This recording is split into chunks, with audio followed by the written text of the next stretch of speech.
What's up, guys? So a couple of videos ago I announced that I had just passed 1,000 subscribers, and earlier today I just noticed that I just passed now 100,000 total views, and that to me is just crazy, man. I can't believe that many people have watched my reviews, man. It's just crazy. So I just want to say thank you for all you guys who have seen my videos and stuck with me for this long. So anyways, guys, just want to say thank you for all that.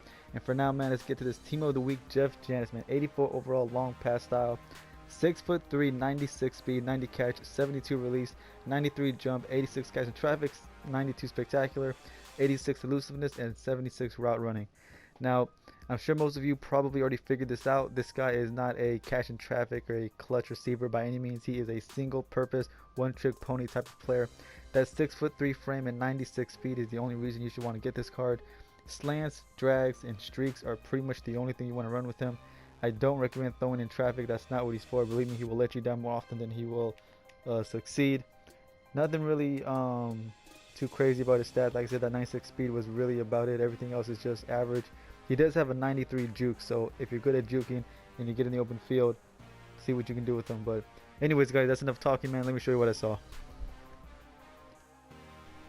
If you've played with Brashad Perriman, then you already know how to play with Jeff Janis, man. Streaks, slants, and drags. That's really about it. That's really all you want to do with Jeff Janis. That's how you're gonna get the most out of him. Don't depend on traffic situations. Throwing in traffic. That's not what he's made for. This right here is just showing that he's not really gonna drop open passes too often. And of course, if you throw to the outside, always throw it high. Take advantage of that 6'3" frame. But if you do throw it in traffic, like right here, make sure you click on him and try to move him out of the way slightly away from the corners. Like right here, I click on him and I move him away from the corners, to avoid as much contact as possible. I'm not saying that's always going to work. Sometimes you will take a flush hit and still drop it. But if you do that, make sure, that you don't try to steer him too far. Like right there, don't try to steer him too far because if you do that, it could easily backfire and he won't even try to catch the ball, and that I guarantee you the safety or whoever's going to reach over and just pick it off. So be careful with that.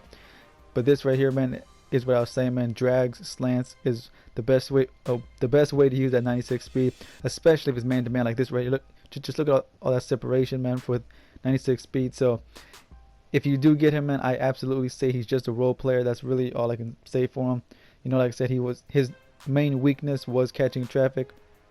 And here's like a little tip for you guys. If you get Jeff Janis, when you put him on the slant, as soon as he sticks his foot in the ground, throw a bullet pass. For some reason, in man-to-man, that was working just so well for him. I'm not saying do that in man-to-man and in zone. Trust me, zone, I have a strong feeling that that's going to get picked off by the linebacker or someone. Don't do that. Only do it if you can sense that your opponent is in man-to-man coverage. And this right here, it was very difficult to trigger these spectacular catches, on the deep pass. So definitely do not do that too often. There's a very solid chance that corner or whoever is just going to pop the ball up and it's going to be floating in the air for like 10 seconds and it's going to get picked off. So I don't recommend doing this too often. The only reason you really should be throwing it deep is if you see that Janis has like a step on a corner or safety or whoever. These simultaneous catches, these spectacular catches, I promise you will not be happening too often. And this right here is why he's just an 84 overall GOAT card. His number one weakness was definitely catching in traffic, whether it was one-on-one or in double coverage. Did not matter, man. Catching in traffic was not his strong suit. So definitely do not lean on him in clutch situations, for third down situations. And I was thinking maybe the reason he was, not so clutch is because I am consistently going against guys who have Deion Sanders, Night Train Lane, Charles Woodson, all these big time corners and linebackers, who are always hitting him. So maybe that has something to do with it. You might have better success if you're going up against the lower tier teams. I can't guarantee that, but this is how we performed against the top tier guys. So just want to put that out there. But this right here is the number one reason why you should even want Jeff Janis on your team. Great speed, great separation, and right here, if he catches the ball, the odds of anybody catching him in the open field is very, very slim.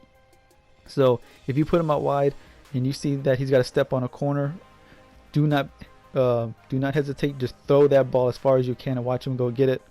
Definitely very dependable if you have a good quarterback who can throw the ball deep like John Elway, who is still the best deep throw accuracy quarterback in the game. So Jeff Janis, worth getting, just only abuse that speed. Anyways, guys, that's going to be the end of this review. My final thoughts: do I think he's worth 7,000?